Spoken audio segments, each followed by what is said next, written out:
Hey folks, well it's Wednesday night and we're having a little Bible study. We need all we can get, you know. Sometimes once a week just ain't enough. We need to get a little Bible in us every day. But you know, sometimes we don't. But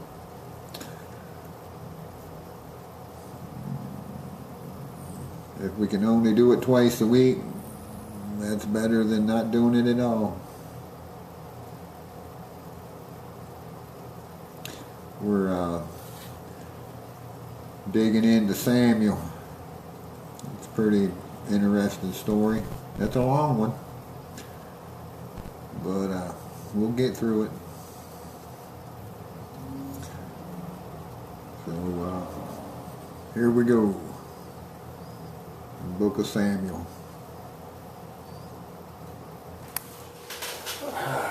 Let me get there. First book of Samuel. Alright, well, this is the introduction to the Book of Samuel. Records the lives of Samuel and Saul. Hey, hang on, brother. Is it not fine? That's alright, I'm listening. You know what's that? So Yes, no, I got it. Okay. And much of the life of David. First Samuel begins with the birth of Samuel and his training in the temple. It describes how he led Israel as a prophet, priest, and a judge. The birth of Samuel. There was a certain man from Ramathaim, a Zophite from the hill country of Ephraim, whose name was Elkanah, son of Jeroham, the son of Elihu, the son of Tohu, the son of Zuph, and Ephraimite. He had two wives. One was called Hannah, and the other Peninnah. Peninnah had children, but Hannah had none. Year after year, this man went up from his town to worship and sacrifice to the Lord Almighty at Shiloh, where Hopham and Peninnah, the two sons of Eli, were priests of the Lord. Whenever the day came for Elkanah to sacrifice,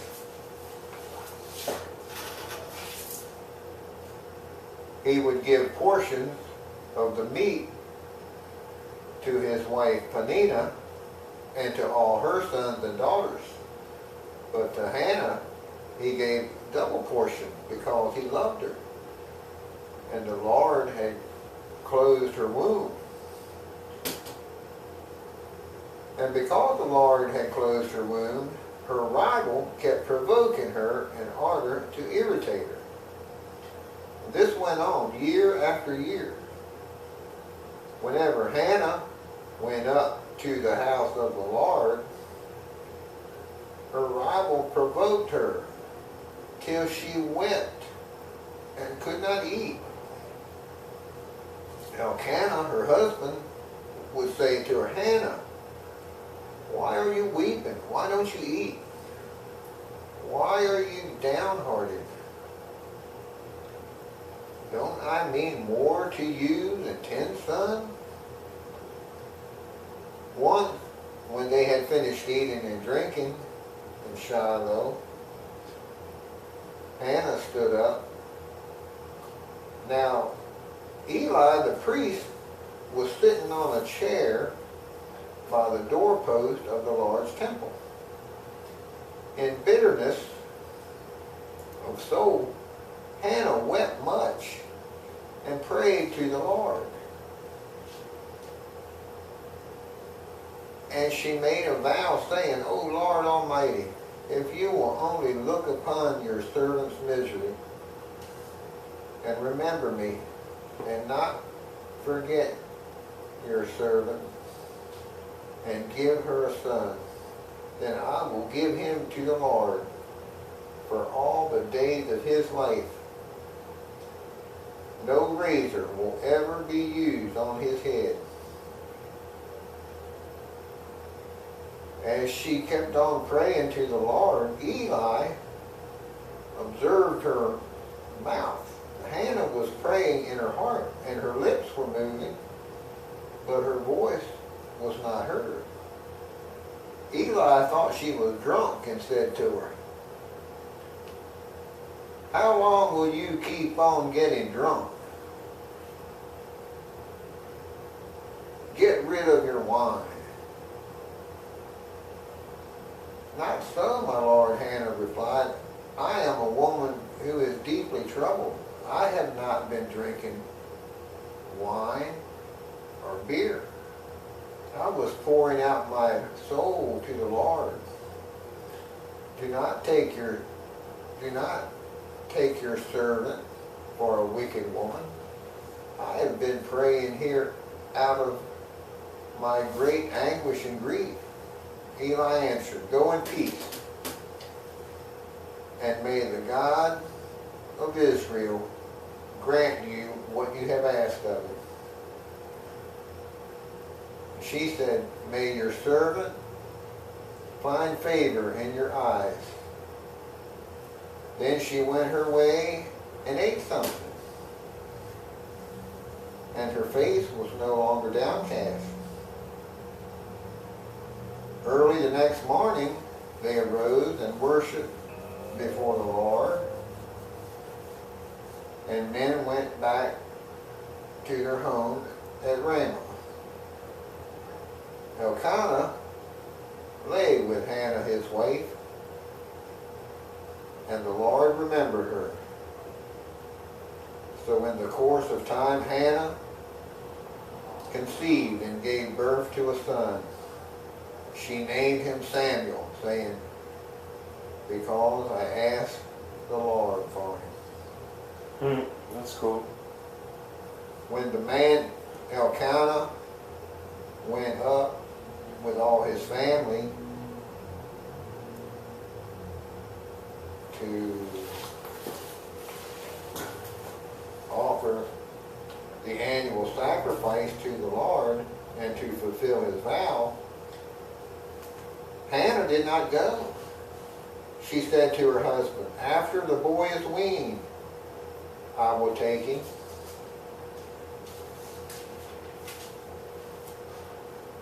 "And present him before the Lord, and he will live there always. Do what seems right, or do what seems best to you," Elkanah, her husband, told her. "Stay here until you have weaned him. Only may the Lord make good his word."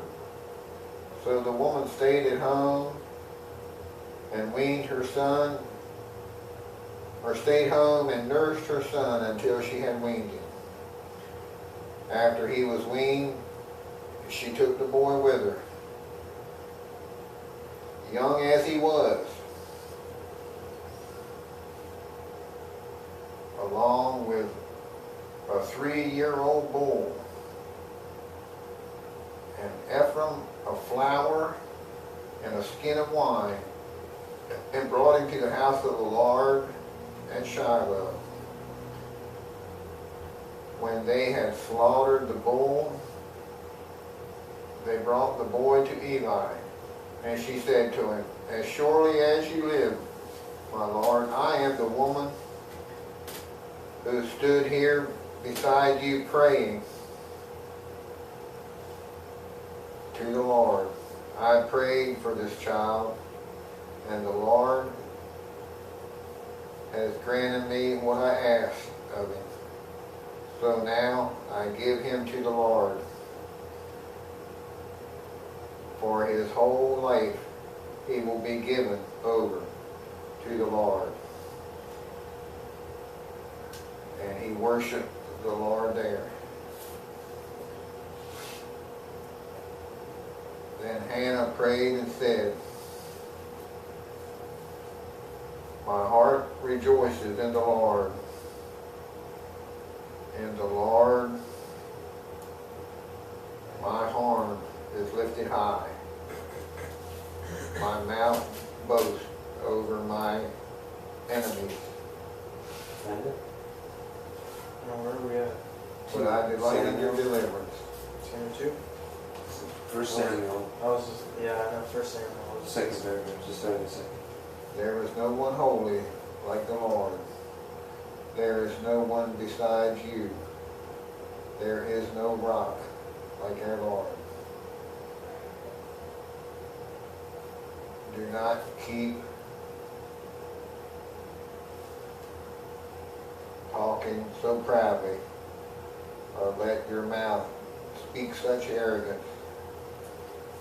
For the Lord is a God who knows, and by him deeds are weighed. The bows of the warriors are broken, but those who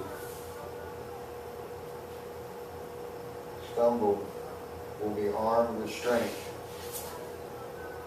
Those who were full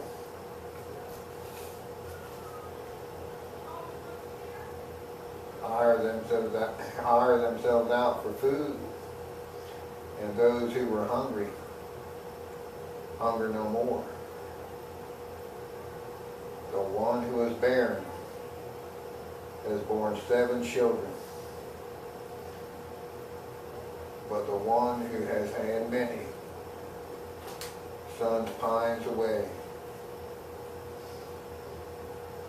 The Lord brings death and makes alive. He brings down to the grave and raises up. The Lord ends poverty and wealth. He humbles and he exalts. He raises the poor from the dust and lifts the needy from the ash heap.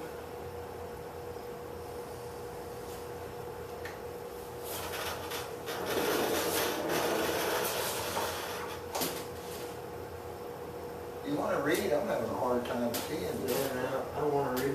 Where are we at? We're at 2:7.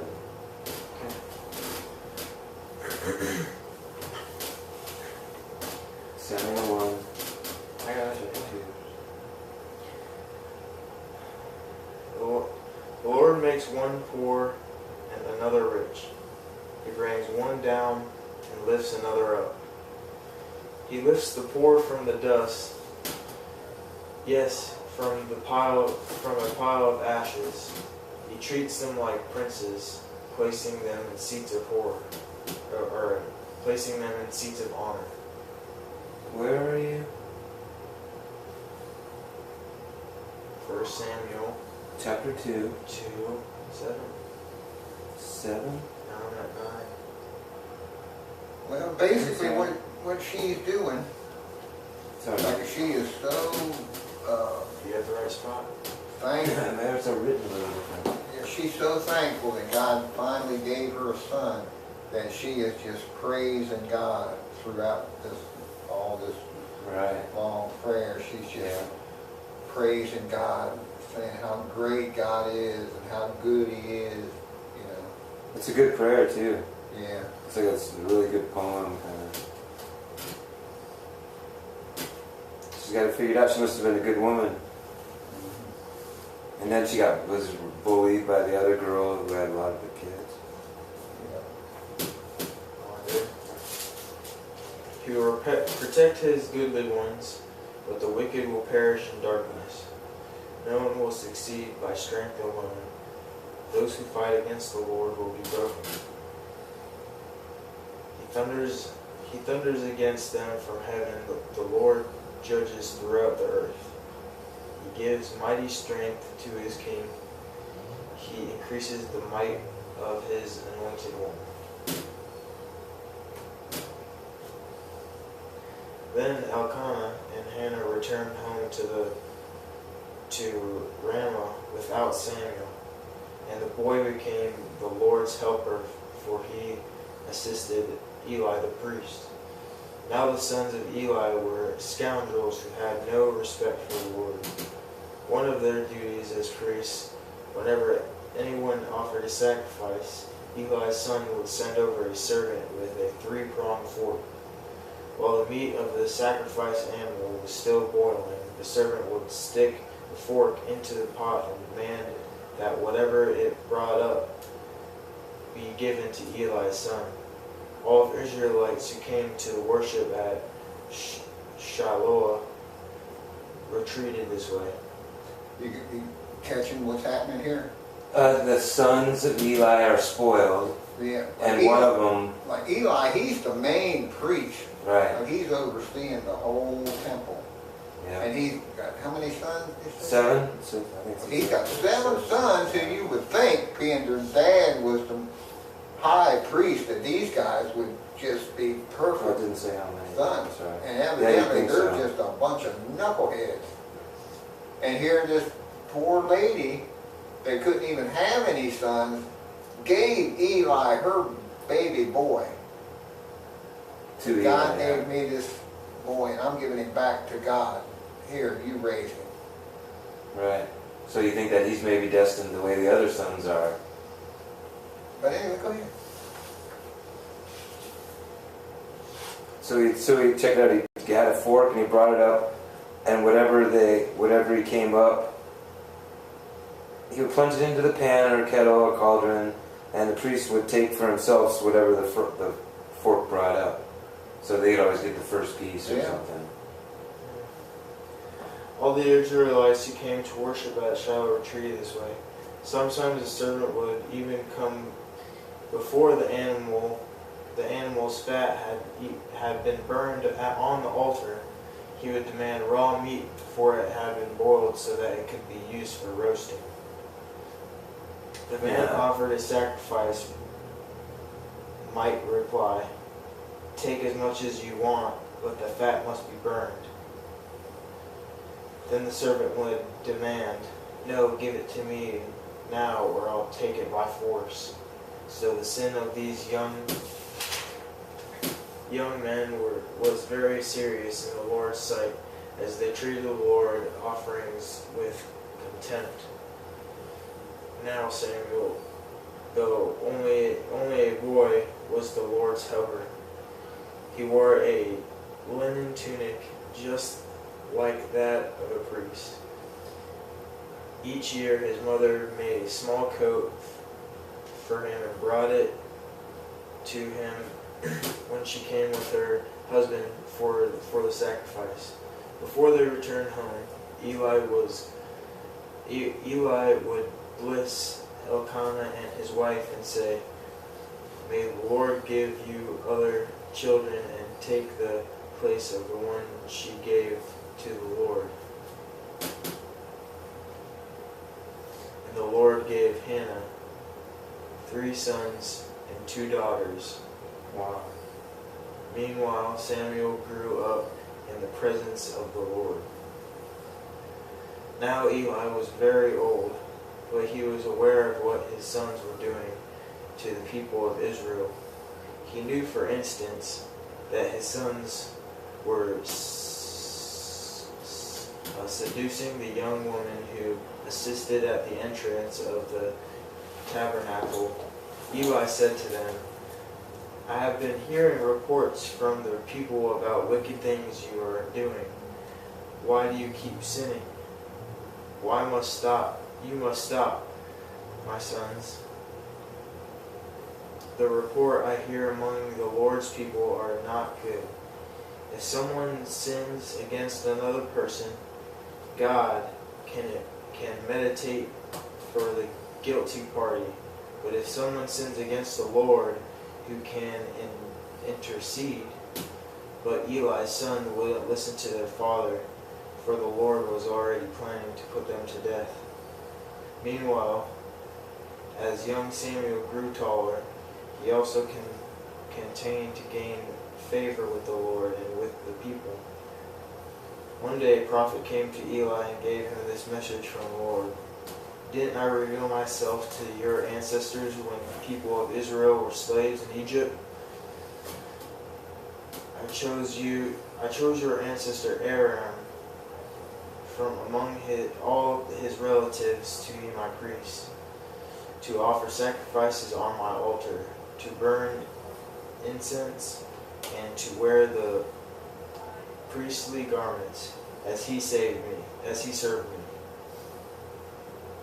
And I assigned the sacrificial offerings to you priests.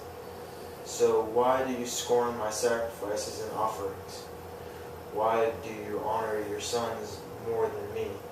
For you and they have become fat from the best offerings of my people. Yeah. So that prophet is scolding Eli, saying, look, to put you in charge and all this, and your boys are a bunch of thugs.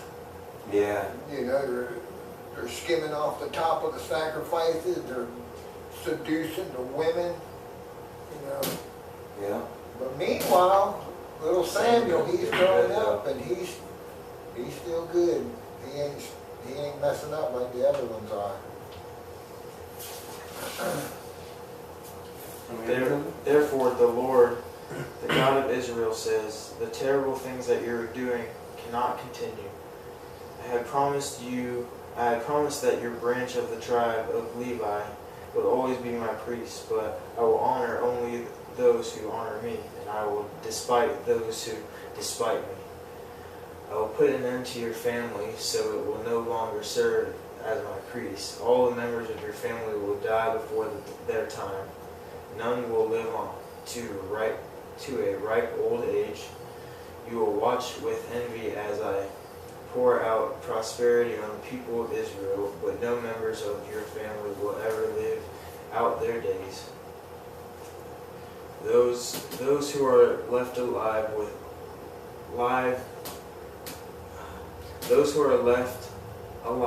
will live in sadness and grief, and their children will die a violent death.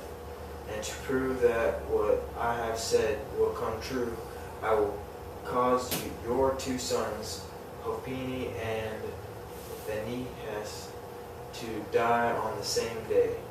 Then I'll raise up a faithful priest who will serve me and do what I tell him to do. I will bless his descendants, and his family will be priests to my anointed kings forever. Then all of your descendants will bow before his descendants, begging for money and food. Please, they will say, give us jobs among the priests, so we will have enough to eat. Yeah. Chapter 3. God speaks to Samuel. Can you do it? Sure. So read to chapter 4. Okay. Short. The boy Samuel ministered before the Lord under Eli. In those days, the word of the Lord was rare, and there were not many visions.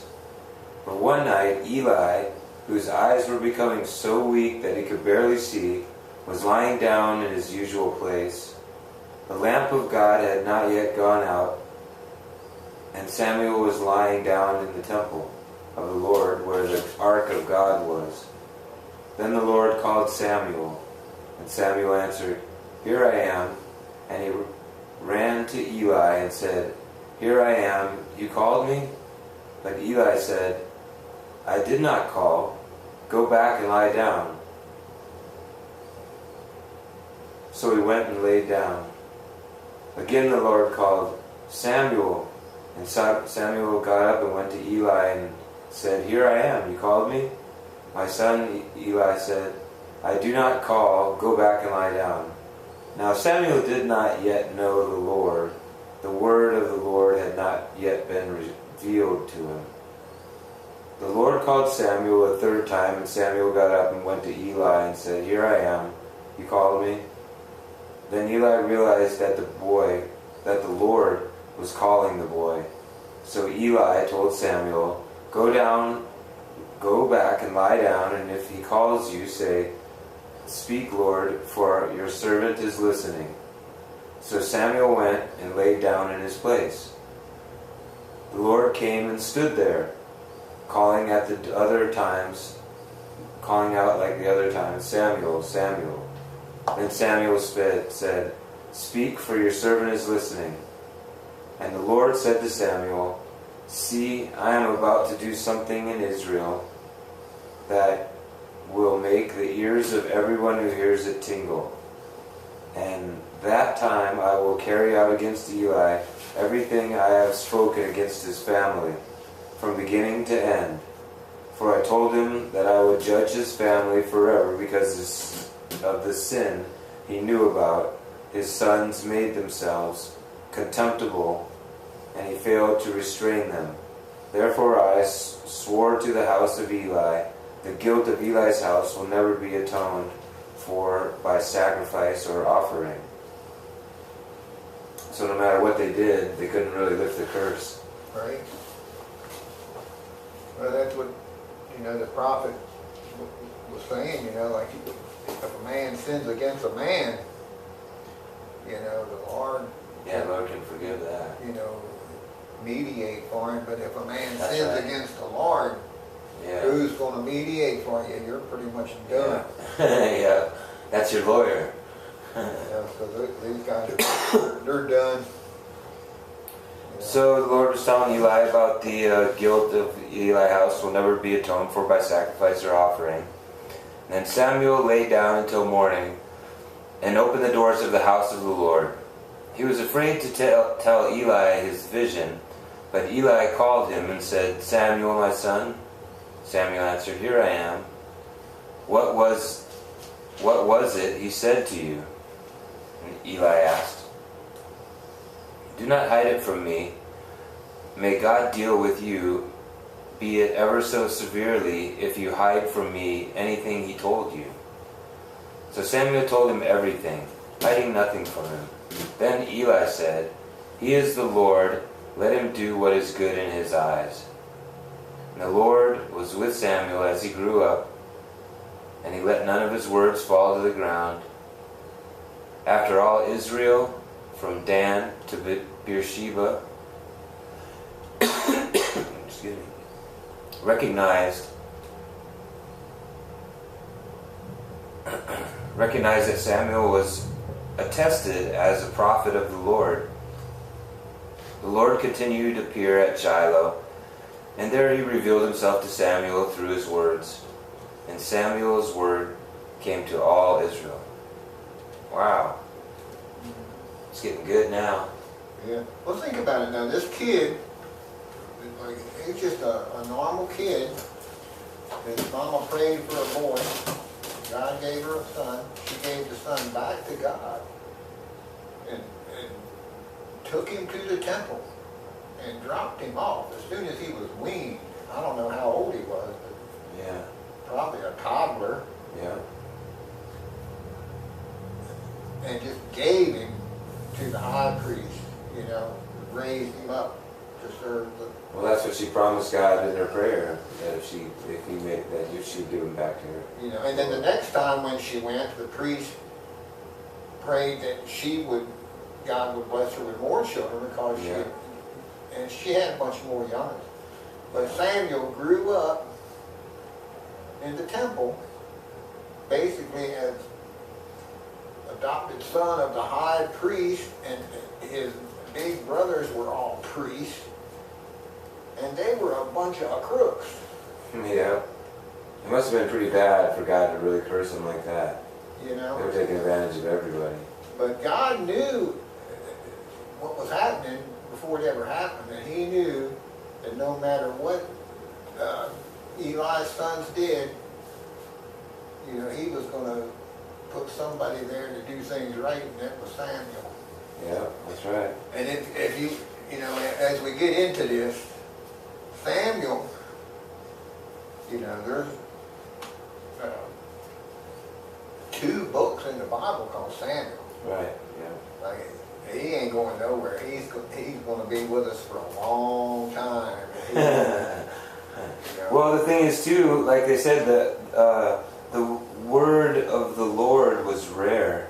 Mhm. In those days, the word of the Lord was rare, and there were not many visions. Right, because the ones that were supposed to be serving God weren't. They were serving themselves. Yeah, it was a dog-eat-dog world. You know, Yeah. the priest's sons, they were a bunch of womanizing thieves, basically. Yeah. And the old man, he wasn't correcting them. Somewhere along the line, Eli did good becoming God blessed him with becoming a priest, you know. One of the first. Eli was one of the first, I guess, you know. But he dropped the ball. You know? Tough. It's tough, man. That's where it starts, like the sin of, you know, if you're responsible and Yeah. for God's people, man.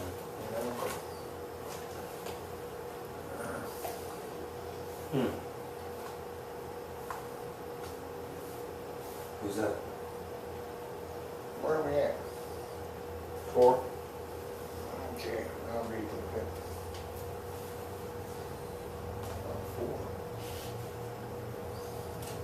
Oh, there it is. Can you see, Bobby? You want me to read? I'll give it a shot. Okay, buddy. And Samuel's word came to all Israel. Now the Israelites went out to fight against the Philistines. The Israelites camped at Ebenezer, and the Philistines were at Aphek. The Philistines destroyed their forces, or deployed their forces to meet Israel, and the battle spread. Israel was defeated by the Philistines, who killed about 4,000 of them on the battlefield. When the soldiers returned to camp, the elders of Israel asked, "Why did the Lord bring defeat upon us today before the Philistines?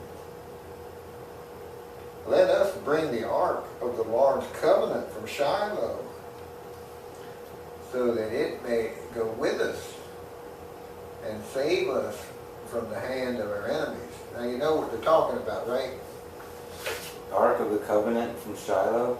Okay, well remember when they were in the wilderness for 40 years, and God told them how he wanted them to build the temple. And That's right, yeah. And they had the Ark of the Covenant that they would put in the temple, and then when the temple moved, the Ark of the Covenant moved with them and stuff. And Yeah. inside the Ark of the Covenant was the 10 Commandments that God gave Moses. Okay. Like that was the most holy thing Yeah. on earth. Still is. It was actually, God used his finger and wrote in the rock. Yeah, that's cool. You know what I'm saying? Yeah. And that His was, part. that was like Israel's No. pride, possession, the Ark of the Covenant. And so they took that to the battlefield. They said, bring the Ark of the Covenant, and you know, and that'll save us from being defeated. Isn't the Philistines, wasn't Goliath the Philistine? Mm-hmm. Yeah. They were a pretty big breed, you know. Yeah. They were big giant people. Yeah.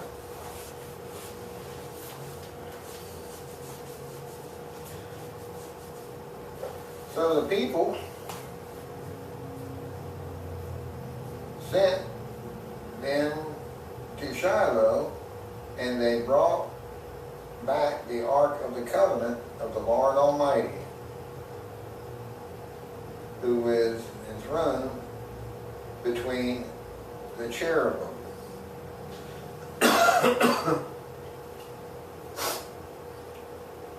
and Eli's two sons, Hophni and Phinehas, were there with the ark of the covenant of God. When the ark of the Lord's covenant came into the camp, all Israel raised such a great shout that the ground shook. Hearing the uproar, the Philistines asked, "What's all this shouting in the Hebrews' camp?" And when they learned that the ark of the Lord had came to the camp, the Philistines were afraid. "A God is coming to the camp," they said. "We're in trouble. Nothing like this has happened before. Woe to us! Who will deliver us from the hand of these mighty gods? They are the gods who struck the Egyptians with all kinds of plagues in the desert." Now the Philistines, they have several gods, so they just think that the Israelites are like them, and they call God gods. They think Yeah, it's all the same. they don't have no concept that there's only one God. So don't let that confuse you. That's just Yeah. the way they were wording it. Woe to us! Who will deliver us from the hand of these mighty gods? They are the gods who struck the Egyptians with all kinds of plagues in the desert. Be strong, Philistines. Be men, or you will be subject to the Hebrews, as they have been to you. Be men and fight. So the Philistines fought, and the Israelites were defeated. And every man fled to his tent. The slaughter was very great. Israel lost 50,000 foot soldiers. The Ark of the Covenant was captured. And Eli's two sons, Hophni and Phinehas, died. Remember? Yeah. That prophet told him, says, your two sons are going to both die the same day. That's right. Yeah. Oh, there it is. That's just getting started too. That same day, a Benjamite man ran from the battle and went to Shiloh, his clothes torn and dust on his head. When he arrived, there was Eli sitting on his chair by the side of the road, watching, because his heart feared for the ark of God. When the man entered the town and told what had happened, the whole town sent up a cry.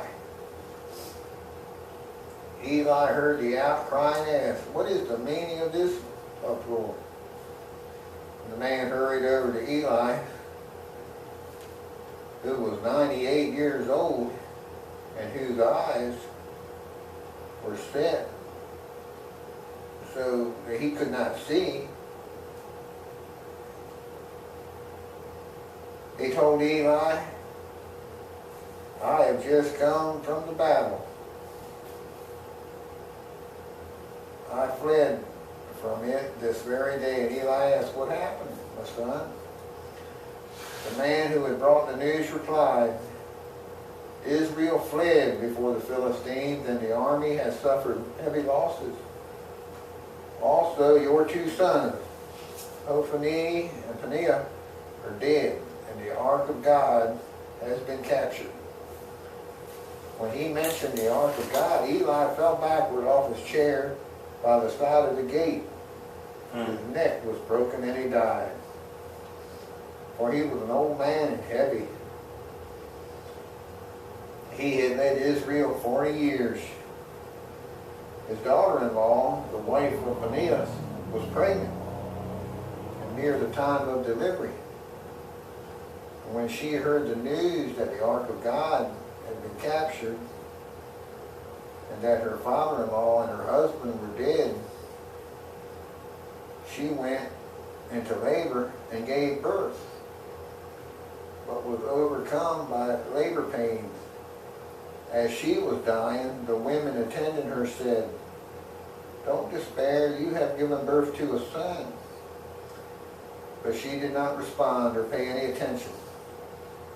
She named the boy Ichabod, saying, "The glory has departed from Israel because of the capture of the ark of God and the death of her father-in-law and her husband." She said, "The glory has departed from Israel, for the ark of God has been captured." Yep, you think it seems like all hope is lost at that point. Eli died.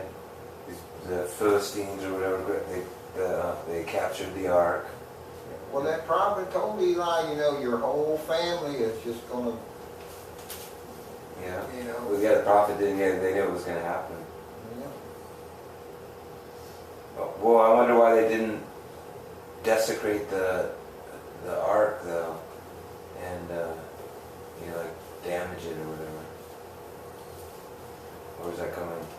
After the Philistines had captured the ark of God, they took it from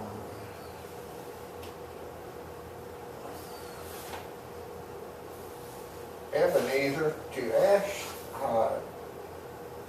Then they carried the ark into Dagon's temple and set it beside Dagon. Now Dagon was one of these big gods that these other cultures worship. I don't know what it was, some kind of big statue. Anyway, they took the Ark of the Covenant and sat it in front of this statue of these other civilizations, so-called God, right? Yeah. Called Dagon.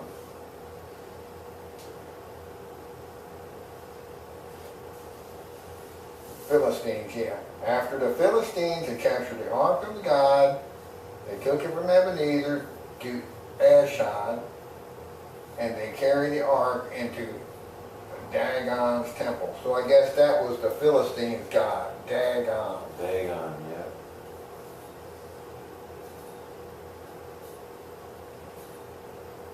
And sat it beside Dagon. When the people of Ashdod rose early the next day, there was Dagon falling on his face on the ground before the ark of the Lord.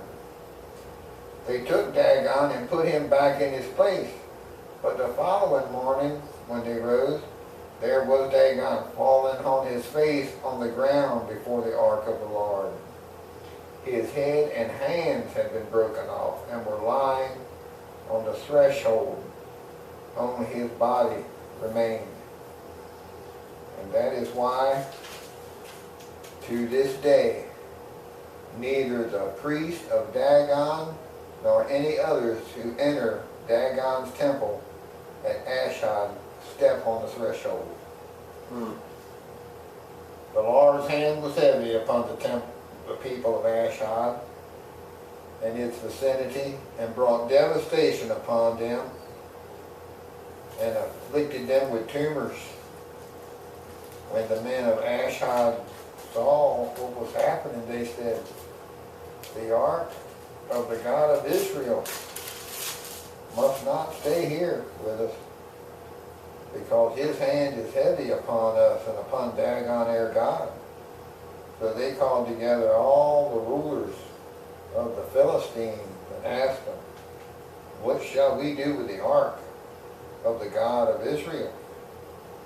And they answered, "Give the ark of the God of Israel, or have the ark of the God of Israel moved to Goth."